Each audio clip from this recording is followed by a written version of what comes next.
साथियों नमस्कार। आज 16 जनवरी 2023 है। सामने आप देख रहे हैं कि ये छिपकली अपने जीवन से संघर्ष कर रही है और वास्तव में इसके मौसम का प्रतिकूल प्रभाव है। यद्यपि 2-3 महीने सर्दियों में छिपकर इसने अपना जीवन तो बचा लिया, अब जो है जैसे ही आज मौसम का परिवर्तन कल मकर संक्रांति से होता है और उसी के आधार पर ये जीव भी अपने जीवन की धारा बदलते हैं। और आप ये देख लें कि जब ये विशेष रूप से घायल या परेशान होते हैं तो ये मानव के पास ही ऐन कैन प्रकरण आते हैं। हम लोग समझ नहीं पाते हैं इनका दर्द, इनकी परेशानी, लेकिन ये आते मानव के पास ही हैं। अब इस छिपकली को बचाना हमारा धर्म भी है, हमारा कर्तव्य भी है, और इसलिए है क्योंकि जो प्रकृति का संतुलन है, जो पर्यावरण का संतुलन है, वो इन जीवों से है। क्योंकि ये मौसम विज्ञान के सबसे बड़े ये स्रोत हैं। मैं ये बताने जा रहा हूँ कि जो मकर संक्रांति में आप अपने शारीरिक स्वास्थ्य के लिए जो भोजन और जो उससे मिली जुली धार्मिक और आध्यात्मिक प्रतिक्रियाएं करते हैं, जैसे नदी में स्नान, धूप लेना और खिचड़ी खाना आदि जो कार्य हैं, वो भी सिर्फ मौसम और प्रकृति के से अपने शरीर का संतुलन बनाए रखने के लिए करते हैं। दूसरा उदाहरण मैं ये देखिए नाग चंपा के बहुत ही सुंदर पौधे का दे रहा हूँ, जिसके पत्ते ही बहुत सुंदर होते हैं। फूल तो बहुत ही सुंदर होते हैं, लेकिन पत्ते भी सुंदर होते हैं। और देखिए मौसम और जलवायु का असर इस पौधे के ऊपर भी कितना प्रतिकूल पड़ा है कि सारे पत्ते इसके सूख गए।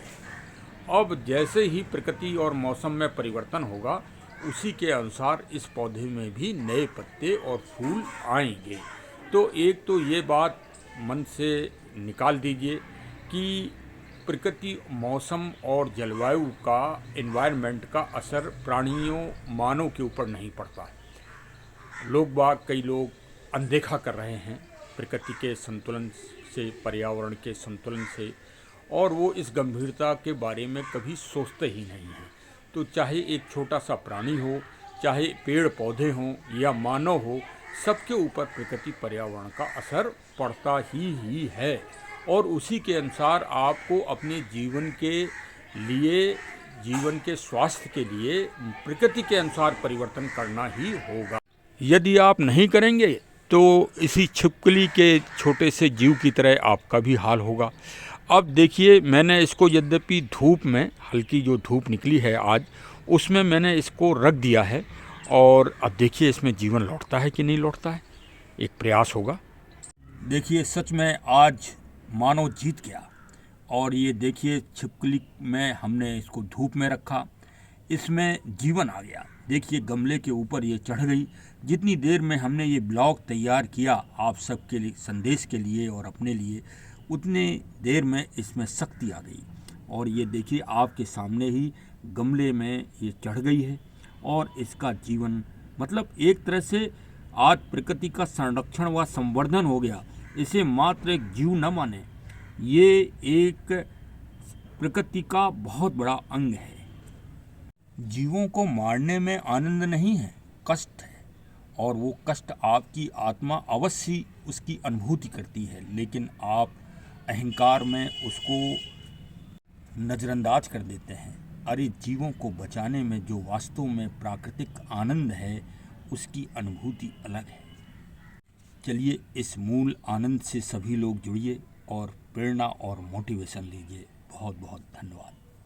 चलिए, हमारे चैनल का तो एक ये छोटा सा अभियान है, 10, 20, 50 लोग सुनते हैं, हम तो इसी से खुश हो जाते हैं कि हमको कम से कम अगर 5 व्यक्ति भी सुन लेंगे इस चीज़ को, इस प्रकृति के अभियान को, प्रकृति संरक्षण और पर्यावरण का जो एक ये छोटा सा अभियान हमारे चैनल ने, हमारे चैनल के जो सदस्य हैं उन्होंने चालू किया है, और वो हम यथावत चलाने का प्रयास कर रहे हैं।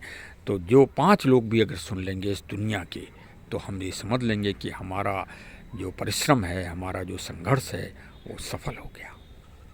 अब भाई चैनल को सब्सक्राइब आप नहीं करोगे, चैनल को फॉरवर्ड अपने मिलने जुलने वालों को नहीं करोगे, तो फिर हमारा चैनल तो वैसे ही मोबाइल में ही चिल्लाता रहेगा। नहीं, इसके आप अंशधारक बनिए, इसके आप वाहक बनिए। और हम मानते हैं कि प्रत्येक आदमी व्यस्त है, आप ये काम नहीं कर सकते। हम तो अब रिटायर हो गए हैं, तो चलिए हमने सोचा यही काम कर लें।